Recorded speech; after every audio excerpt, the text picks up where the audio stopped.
అయిపోయింది, దానివల్ల ఉపయోగం లేదు.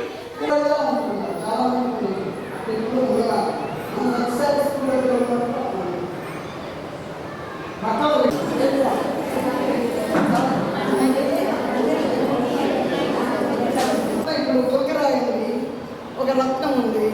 రత్నాన్ని బదులు విసిరేస్తామా? విసిరే కొంతమందిని వాళ్ళకి ఎలా చేస్తాం? వాళ్ళు ఎట్లాంటి మార్పు ఉంది వాళ్ళలో, ఏదైనా మంచి మార్పు ఉందో ఏదైనా చెయ్యాలా మనం స్కూల్ని అని ఆయన చెప్పాడు. కాబట్టి మీరందరూ ఆయన మన స్కూల్ గురించి ఇంటికాడ గురించి ఏదో ఉండొచ్చు, కృష్ణారామ, కానీ మన పిల్లల గురించి తెలుసుకోమా విశ్వాసం భక్తి కలిగి వాళ్ళు బాగా చదువుకొని మన స్కూల్కి మంచి పేరు తెచ్చేటట్టుగా వాళ్ళకి అర్థమయ్యేది స్కూల్ చేసి ఇట్లా ఇస్తున్నా అంటే మన పిల్లలకి ఇక్కడ మనం బంధువులు తీసుకున్నప్పుడు ఇంతమంది రాలేము, ఇంతమంది అమ్మాయిలు బంధువులు అందరూ చక్కగా వచ్చారు.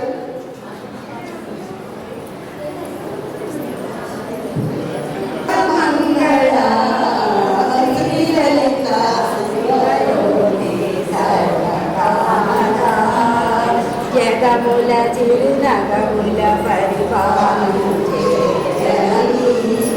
ఆలయము మముల నిగరముగా మైక్ పట్టుకోండి. సకల నిగమ వినుత చరణ శాశ్వత మంగళ శ్రీలలిత శివజ్యోతి పరమేశ్వరి మంగళ శ్రీలలిత శివజ్యోతి అంగారే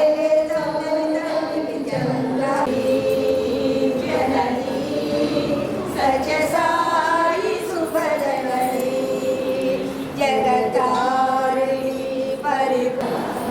ఫోటో అమ్మా అదే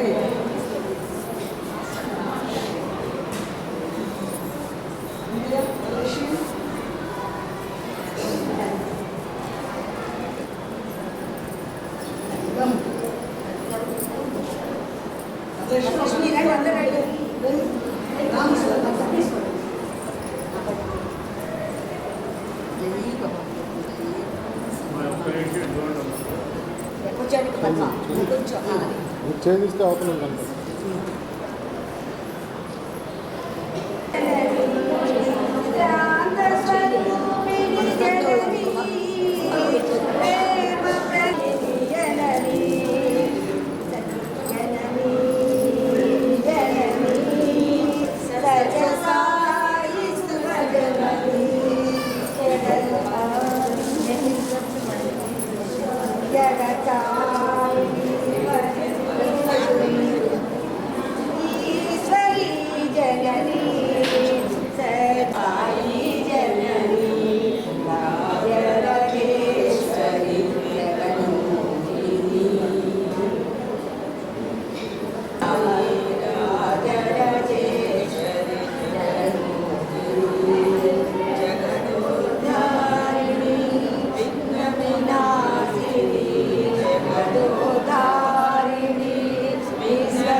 మీ పేరు చెప్పండి.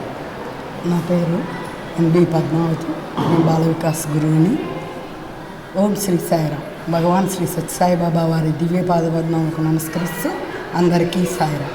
స్వామివారి యొక్క శతదినోత్సవ వార్షికోత్సవ ఉత్సవాల్లో భాగంగా, శత జయంతి ఉత్సవాల్లో భాగంగా ఈరోజు స్వామి నవంబర్ 19వ తేదీని మహిళా దినోత్సవంగా ప్రకటించారు. ఈ రోజున ప్రపంచవ్యాప్తంగా అన్ని సత్యసాయి యూనిట్లో ఈ నవంబర్ 19న మహిళా దినోత్సవం జరుపుతారు. మహిళలకు ఉన్న అంతర్గత శక్తుల్లో ఉన్న నిమిడి ఉన్న జ్ఞానశక్తిని వెలికితీయటమే ఈ మహిళా దినోత్సవం యొక్క ఉద్దేశము. మహిళల్లో అపూర్వమైన అద్వితీయమైన శక్తి ఉంటుంది. దాన్ని సమాజానికి ఉపయోగపడేలా మహిళలు కృషి చేయవాలని స్వామి చెప్తుంటారు. ఒక ఇల్లు చక్కగా అభివృద్ధి పదంలో ఉందంటే ఆ ఇంటి స్త్రీ విద్యావంతురాలు జ్ఞానవంతురాలు అయి ఉంటే ఆ ఇల్లు చాలా అభివృద్ధిలో ఉంటుంది. అట్లే ప్రతి స్త్రీ అలా ఉంటే ఊరు, తర్వాత గ్రామము, ఇల్లు, గ్రామము, అట్లానే మన చుట్టుపక్కల ప్రదేశాలు, తర్వాత రాష్ట్రము, దేశము అన్నీ కూడా, ప్రపంచం అంతా కూడా అత్యున్నత స్థాయిలో వెలుగుతుందని స్వామి చెప్పారు. మహిళలు కోసంగా ఈరోజు నిర్ణయించిన రోజున పుట్టపర్తిలో ఎన్నో మహిళా కార్యక్రమాలు చేస్తున్నారు.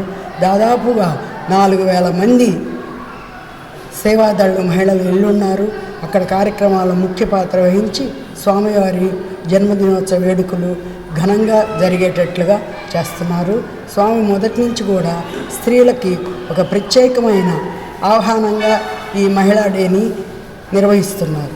ఓం శ్రీ సాయి. శ్రీ సత్యసాయి బాబా వారి చేత జయంతి ఉత్సవాల్లో భాగంగా మన ఒంగోలు నందు అద్భుతంగా స్వామివారి కార్యక్రమాన్ని నిర్వహిస్తున్నాము. ఇందులో భాగంగానే 16వ తారీఖు మెడికల్ క్యాంపు నిర్వహించాము. తదుపరి విశ్వసేవిక ట్రస్ట్ వారి ద్వారా వృద్ధాశ్రమ సేవ చేస్తున్నాం. తర్వాత ఉమా మనో వికాస్ కేంద్రం నందు వాళ్ళకి ప్రసాద పంపిణీ జరుగుతుంది. అలాగే డెఫ్ స్కూల్ అని భాగ్యనగర్లో ఉంది, అక్కడ కూడా కార్యక్రమాలు చేస్తున్నాం. 19వ తారీఖు ఈరోజు మహిళా డే సందర్భంగా మహిళా డే కార్యక్రమాన్ని నిర్వహించడం జరిగింది. ఈ మహిళా డే అనేది 19వ తారీఖు భగవాన్ బాబా వారు స్వయంగా వారు చేయండి స్త్రీశక్తి మహిళా శక్తి అనేది ఇక్కడ జరుపుకోవాలని ఆయన ప్రకటించడం జరిగింది. అప్పటి నుంచి ఇప్పటి వరకు ఈరోజు మహిళా కార్యక్రమం జరుగుతున్నాం. అలాగే 22వ తారీఖు సత్యసాయి స్కూల్ వార్షికోత్సవం జరుగుతుంది. పిల్లల చేత సాయంత్రం సాంస్కృతిక కార్యక్రమాలు ఉంటాయి. అదేవిధంగా 23వ తారీఖున సోమవారి బర్త్డే అన్నమాట. ఆ సందర్భంగా ఉదయాన్నే నగర సంకీర్తన ఉంటుంది. తదుపరి సత్యసాయి వ్రతాలు జరుగుతాయి. ఆ తదుపరి 12:30కి మహానారాయణ సేవ జరుగుతుంది. కాబట్టి తప్పనిసరిగా అందరూ ఆ కార్యక్రమాన్ని పాల్గొనాలని కోరుకుంటున్నాను. ఇదే స్వామివారి శత జయంతి ఉత్సవాల్లోనే పుట్టపర్తిలో ఈరోజు మోడీ గారు ప్రధానమంత్రి గారు వచ్చారు, అలాగే చంద్రబాబు నాయుడు గారు ముఖ్యమంత్రి గారు వచ్చారు, ఎంతోమంది రావడం జరిగింది. కాబట్టి ఈ కార్యక్రమం ఎంతో అద్భుతంగా చేస్తున్నారు. ఇందులో భాగంగానే ఇక్కడ కూడా మేము నిర్వహిస్తున్నామని తెలియజేస్తున్నాం. సాయిరామ్.